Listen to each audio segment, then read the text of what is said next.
మొంతా తుఫాన్ ఎఫెక్ట్ మొదలైంది. కాకినాడలో వాతావరణం ఒక్కసారిగా మారిపోయింది. సముద్రం పూర్తిగా అక్కడ అల్లకల్లోలంగా మారింది. రక్కసి అలలు ఎగిసిపడుతున్నాయి.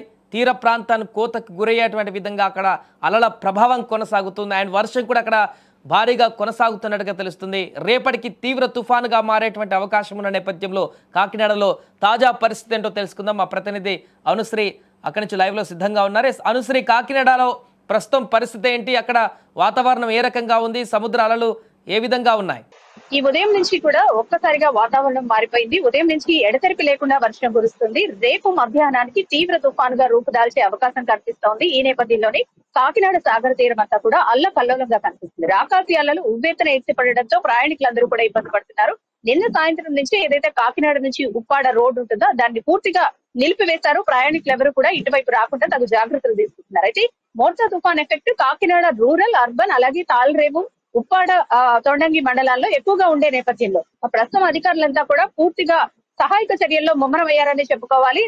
మంత్రి నారాయణ, పొంగూరు నారాయణ కూడా ఇప్పటికే కాకినాడ చేరుతున్నారు. మంత్రులతో, కలెక్టర్లతో అలాగే అధికారులతో సమీక్ష సమావేశం నిర్వహిస్తున్నారు. ఎటువంటి అవాంఛనీయ ఘటనలు జరిగినా సమాయత్తమై ఉండాలంటూ కూడా అధికారులకు సూచించారు. ప్రస్తుతం ఎన్డీఆర్ఎఫ్ బలగాలు కూడా కాకినాడ చేరుకున్నాయి. ఎలాంటి అవాంఛనీయ ఘటనలు జరగకుండానే ముందస్తుగా అన్ని ఏర్పాట్లు చేస్తున్నారు. అలాగే లోతట్టు ప్రాంతాల ప్రజలను ఇప్పటికే సురక్షిత ప్రాంతాలకు తరలించారు. పునరావాస కేంద్రాలు 269 పునరావాస కేంద్రాలను ఏర్పాటు చేశారు. అలాగే హోప్ ఐలాండ్ లో ఉన్న ప్రజలను కూడా సురక్షితంగా ఒడ్డుకు చేర్చి అక్కడి నుంచి కూడా పునరావాస కేంద్రానికి తరలించారు.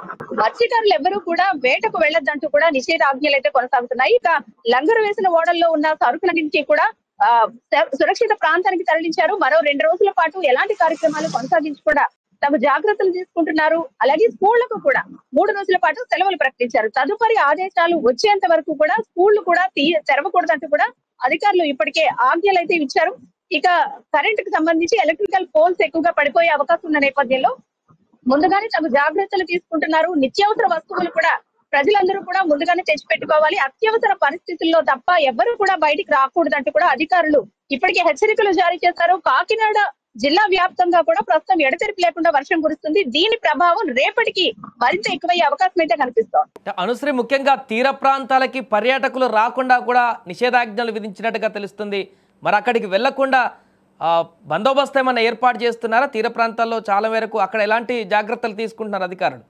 సాధారణంగా కార్తీక మాసం అంటే కార్తీక సోమవారాలు సముద్ర స్నానం చేసేందుకు చాలా మంది సందర్శకులు, యాత్రికులు వస్తూ ఉంటారు. అయితే ఈ తుఫాను నేపథ్యంలో ఏదైతే నిన్న మధ్యాహ్నం నుంచి కూడా సముద్రం లోపలికి ఎవరిని కూడా అనుమతించడం లేదు. కాకినాడ నుంచి ఉప్పాడ వచ్చే రోడ్డును బ్లాక్ చేయడమే కాకుండా బీచ్ కు వెళ్లే 3 ప్రదేశాలు ఏవైతే ఉన్నాయో 3 మార్గాలను కూడా పూర్తిగా నిలిపివేశారు. అలాగే పోలీసులంతా కూడా ప్రస్తుతం డ్యూటీల వారీగా ఇక్కడ నిఘానైతే కొనసాగిస్తున్నారు. ఉప్పాడ వచ్చినప్పుడు ఈ రోడ్ అంతా కూడా కోతకు గురవుతుంది. ఉవ్వెత్తున ఎగిసి పడుతున్న ఈ రాకాసి అలలకు రాళ్లు సైతం ఎగిరిపడే అవకాశం ఉంది. ప్రయాణికులు గాయాల పాలయ్యే అవకాశం కూడా ఉన్న నేపథ్యంలో ప్రస్తుతం అయితే కనుక ఈ రోడ్ను పూర్తిగా బ్లాక్ చేయడం అయితే జరిగింది. మొంతా తుఫాన్ అనేది తీరానికి ఎప్పుడు తాకే అవకాశం ఉంది అనుశ్రీ? ఆల్రెడీ వచ్చిందా?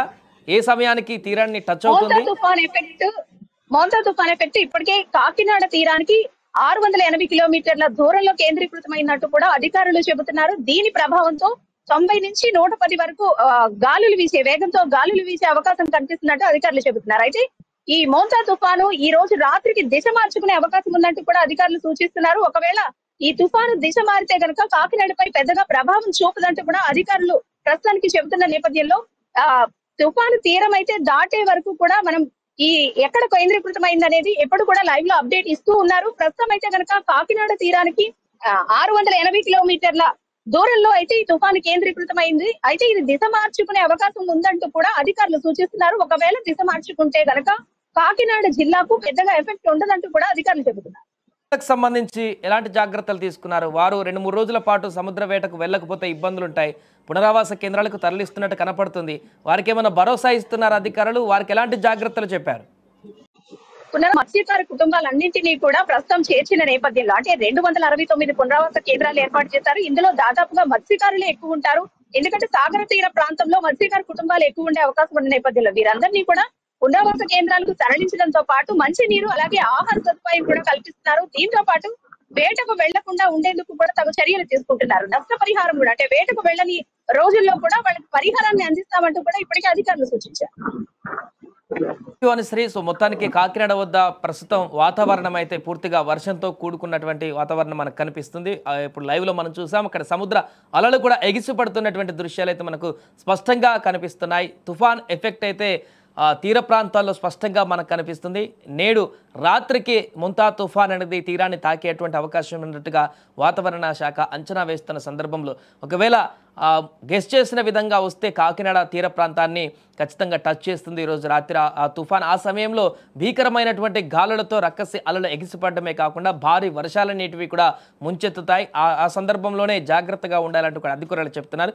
ఒకవేళ దిశ మార్చుకున్నట్లయితే, గాలి వేగంతో దిశ మార్చుకున్నట్లయితే కొంత యానం వైపుగా పయనించేటువంటి అవకాశం ఉంది ఈ యొక్క తుఫాన్ ఎఫెక్ట్ అనేది కూడా చెప్తున్నారు. ఏదేమైనా కూడా ఆంధ్రప్రదేశ్ తీర ప్రాంతానికైతే ఈ యొక్క ముంతా తుఫాన్ అనేటువంటి ఎఫెక్ట్ అయితే కనిపిస్తుంది ఈరోజు రాత్రి. అది ఏ సమయానికి తీరాన్ని ఏ విధంగా దాటుతుంది అనేది మాత్రం వాతావరణ శాఖ ఇప్పటికీ అంచనా వేస్తుంది. దీనికి సంబంధించి ప్రభుత్వం కూడా అన్ని రకాల ఏర్పాట్లు కూడా చేసింది.